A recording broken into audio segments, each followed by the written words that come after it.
vamos ver então, antes da gente comentar então dessa questão da Sul-Americana, vamos conferir aí então o que disse Luiz Felipe Scolari. Fechando, é a palavra dele. Nós não vamos ficar aqui escondendo nada. Foi vergonhoso mesmo. A oportunidade mais clara de gol e viva, as duas foram nossas e depois a do Goiás, que o Goiás aproveitou. Portanto, era um jogo muito fechado, muito truncado, não era um jogo em que as oportunidades apareciam para ambos os lados ou foram criadas muito poucas. É uma grande decepção, mas não é uma das maiores decepções. Tantas vezes já fui derrotado, então, se eu pensar só dessa forma, quantas vezes as vitórias aconteceram? Estou derrotado hoje de noite, amanhã pela manhã, não. Sou mais uma pessoa com excelente humor, com vontade de trabalho, porque as derrotas acontecem, quem não tiver capacidade de recuperação, então vai viver lá embaixo. Eu não vivo isso. E agora, hein? Mas será que perguntaram para ele que vai ter jogo domingo agora, Gilmar? Não, então vamos perguntar para vocês. Vai ter jogo domingo? Pois é. Porque hoje, inclusive, tem uma reunião no Palmeiras agora à tarde, isso, né?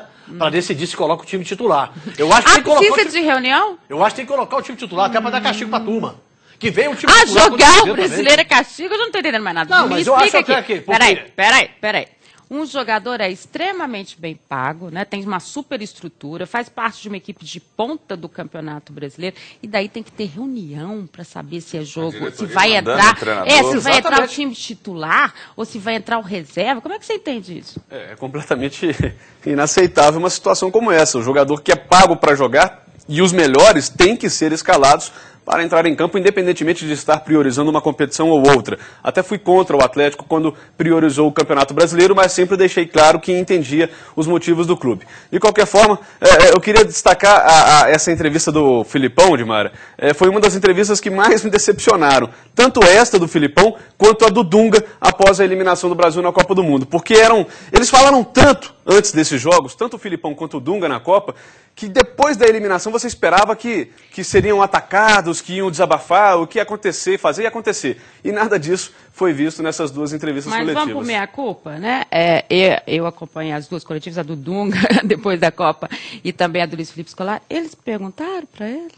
Bom, porque eu acho que a gente também tem esse papel, né? O treinador vai responder à medida que você perguntar. Né? Se você não tiver... Eu não vi ninguém falando lá para ele aí. E o jogo de domingo? Agora o que eu vejo é o seguinte, né? O Filipão fala, a gente tem que assimilar as derrotas e continuar trabalhando. Ele só tem trabalhado com derrotas. Que vitórias ele tem conquistado aí à frente do Palmeiras. Agora fica a lição da arrogância desses treinadores que só quiseram brigar com a imprensa.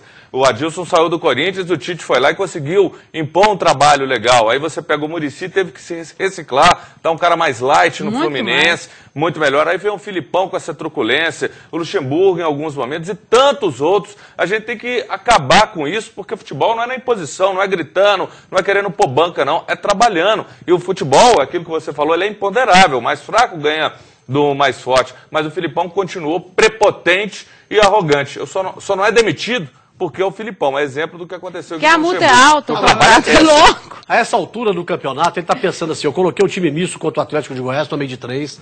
Eu coloquei o time misto contra o Atlético, perdi para o Atlético. E mais um outro jogo que ele colocou o time misto, que ele poderia ter ganho, são 9 pontos. O Palmeiras estaria com 59 pontos hoje, com chances reais de brigar por uma vaga na Libertadores. Ainda mais que agora são 4, né? Porque ele Exatamente. Ele deixou para trás a outra. Eu queria só voltar na reportagem do Flávio Júnior sobre a arbitragem do jogo do Cruzeiro nesse final de semana. Eu disse aqui na segunda-feira que eu não gostei da arbitragem do Leandro Pedro Voaden. E o Júnior, já percebi, concordou comigo. Foi um árbitro permissivo com as faltas do Vasco.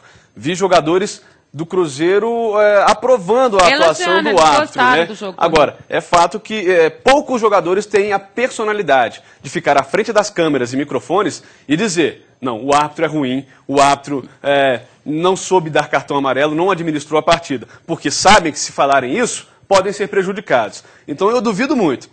Hoje eles estão dizendo que o árbitro é bom. Quero ver na segunda-feira, se o árbitro tiver uma atuação ruim, se eles vão repetir o discurso. Eu só penso uma coisa, Fábio, no jogo contra o Vasco, quanto à parte técnica, ele não errou não.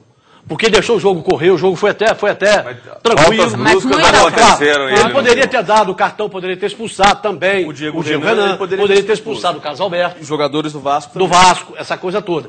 Mas por ele ter deixado, eu acho que o critério que ele usou, por exemplo, não ter dado o cartão e não ter expulsado o Carlos Alberto, foi o mesmo critério que ele usou com o Renan. Ele não deu nenhum cartão para jogador do Vasco, Flávio. E olha que eles capricharam nas faltas. Capricharam nas faltas.